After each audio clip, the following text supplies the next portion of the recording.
Meanwhile, tampering with witnesses. This is what Special Counsel Robert Mueller is accusing former Trump campaign manager Paul Manafort of doing while under house arrest. Manafort's hearing is set for next Friday. Here now is Republican Congressman Louis Gohmert from Texas, who's on the House Judiciary Committee and was a judge before he became a congressman, so he's well equipped to deal with all these issues. The main issue, Congressman, is where does Mueller stop? I mean, so many of what he's going after has nothing to do, as far as we can tell, with the scope of his investigation, and yet I don't think we've yet to see that scope memo. No, we haven't yet, and we need to, because he is so far off the farm. But it's a federal statute, Section 1512, tampering with a witness, victim, or informant. It's ridiculous. It's the kind of thing that a bully, a blowhard, a mean guy, all of which Mueller is, would use to try to intimidate people. We're told, gee, the witness seems a little scared after getting a message from Manafort. I don't know Manafort. I probably would never want to hang around with him, not my kind of guy.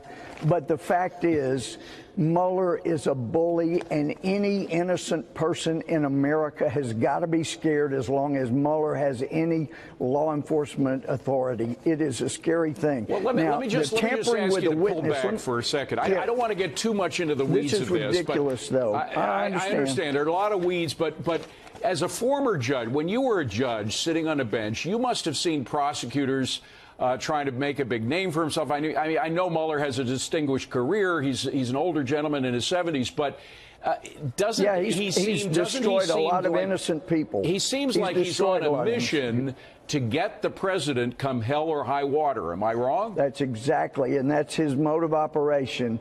He has done it repeatedly. He wanted to destroy Stephen Hatfield, who had nothing to do with anthrax, so he destroyed his life. He wanted to keep people in prison that his FBI agents had framed in Boston, so he kept writing letters to keep them in prison, even though everybody knew they had been framed. His mode of thinking is, if I dislike you, then I need to find something to try you for, because I don't like you and because I'm holy. But Congressman, you must be a bad person. We are a nation of laws, not of men. And the fact is that there are certain guidelines and restrictions that prosecutors have to go. That's why we have to see what his scope is. If he has gone beyond his scope, David, we have to pull him back.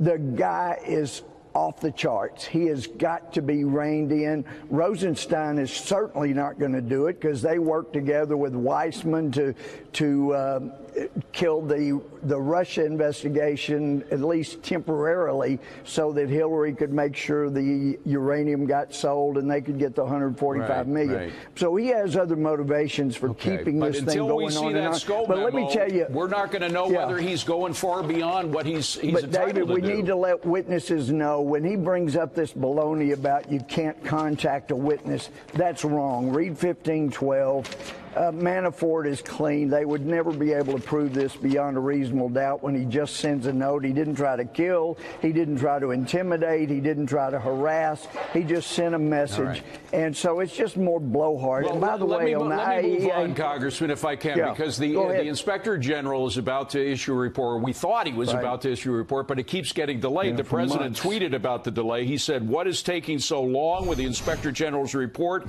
on crooked Hillary and slippery James Comey? Numerous delays. Hope report is not being changed and made weaker. There's so many horrible things to tell. The public has a right to know. Transparency." Now, do you have any reason to believe that there is a deliberate effort to withhold or delay this report? I am sure that every friend that Mueller and Comey and Rosenstein have been putting pressure on the IG to soft pedal back up. And so I don't have a lot of faith that it's going to be as good as it should be. And that's why the rest of us that have positions of authority need to make sure that we bear down on Mueller. He is violating laws. He has violating laws. And we need to bring him back within the realm of the rule of law. And finally, how do we get hold? How does the public get a chance to see whether he has extended himself beyond his reach and get to look at this scope memo?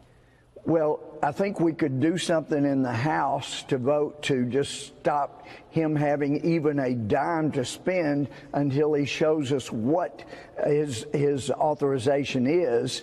But you got even some Republican knuckleheads in the Senate just down the hall here who say, no, we need to let him do his job. Well, what is his job, for heaven's sakes? We need to find that out, and the Senate needs to wake up. Maybe they'll wake up in August when they're up here, and we can find out exactly what the course and scope of Mueller's job is. You know what's nice to know, though, Congressman? What's nice to know is that tradition of the people in the House hating the people in the Senate lives on, doesn't it?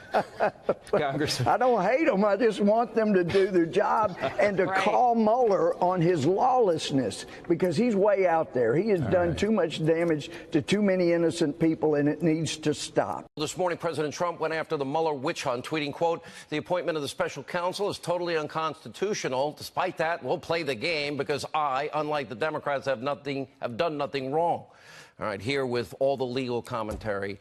I call him the Great One. He's the host of CRTV's Levin TV, the host of Life, Liberty, Levin, the #1 show on Sunday nights at 10 here on Fox News. The Great One. All right. The idea that a president can be indicted, I want you to deal with that. I want you to deal with the idea of pardons. I want you to, because this is your wheelhouse, Mark. And the idea that the president's done anything wrong. I see you've got your papers and you are prepared, sir. Go. All right, #1, this indictment issue. The president can't be indicted according to the United States Department of Justice, the two memos that they put together. This has been the position of the Department of Justice for almost half a century. Mr. Mueller is an inferior employee in terms of the Department of Justice. He works for the Department of Justice, and he must comply with the policies of the Department of Justice. So even putting aside the constitutional issue, he can't defy the Department of Justice and bring an indictment.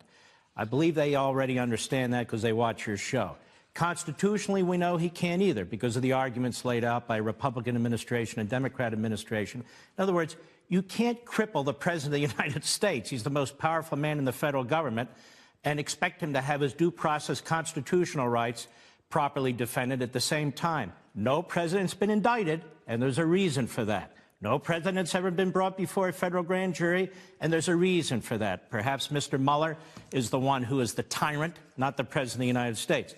Now, the Appointments Clause of the Constitution, President Trump didn't write that. Last time I checked, the framers wrote it, and it was ratified by all the states. The defect here is not that every special counsel's appointment is unconstitutional.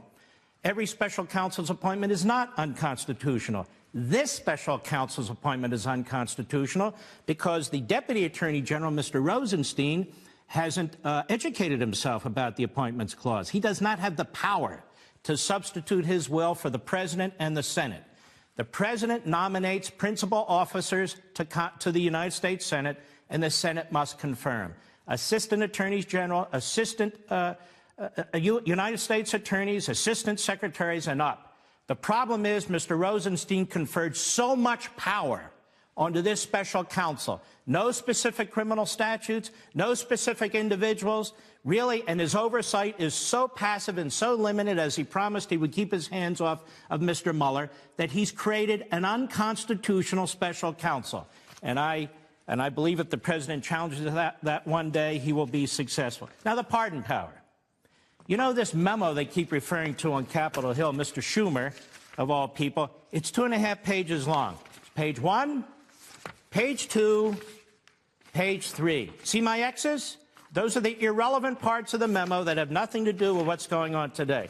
See the circle? That's it. And there's one sentence in this whole thing. Under the fundamental rule that no one may be a judge in his own case, it would seem that the question should be answered in the negative. That is, whether President can pardon himself. This is not a legal document. This is a joke. Do you see all the footnotes here? There aren't any. You see all the case law here? There isn't any. It's a novel question because no president's ever been indicted. So why are we even discussing this pardon power? Because the New York Times, one of their reporters in one of the highlighted sections of their phony article based on the leaked letter puts in there, is the president saying that he can pardon himself? Of course the president can pardon himself. Here's the language in the Constitution, Article 2, Section 2. The president has the power to grant reprieves and pardons for offenses against the United States, except in cases of impeachment. Do you hear anything there it says, except in the case of the president? All these protections are built into our Constitution to protect our Constitution, to protect the president from the mob, from the media, from the Democrats that are a mob today. They're here to protect him. It's not the president who's violating the Constitution. It's the media who want the Constitution violated. It's the Democrats who want the Constitution violated. It's Mueller and his merry band of Democrat prosecutors who are tipping around a constitutional confrontation. As I've said here every time I've been on your show, Sean, the Constitution is the president's friend. And I'm speaking rather slowly so even Joe Scarborough can comprehend what I'm saying, or even Chris Cuomo can comprehend what I'm saying. The president is in this position because of what Mr. Rosenstein did. He created an unconstitutional monster who is threatening to bring the president in front of a federal grand jury, which is unconstitutional and has never been done, with this notion of obstruction of justice when he exercises his prerogatives as president because they want to indict him, which has never been done. The only way to remove a president of the United States is the old-fashioned way, through the Senate, and that's it. And so it's not the president who is the thug, it's Mr. Mueller who's the thug. It's not the president who's the incompetent, it's Mr. Rosenstein who's the incompetent. And they can mock the president and his attorneys all they want. If they show up in the Supreme Court, I'm betting that the president and his attorneys win. And you are saying the Constitution is on the president's side, and he needs to take it, and his attorneys need to take it all the way. Last point.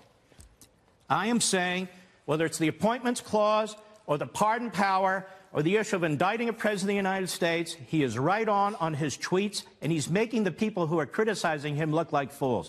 I would say this, and I've said it before. Where the hell is the United States Congress? The Republicans control it.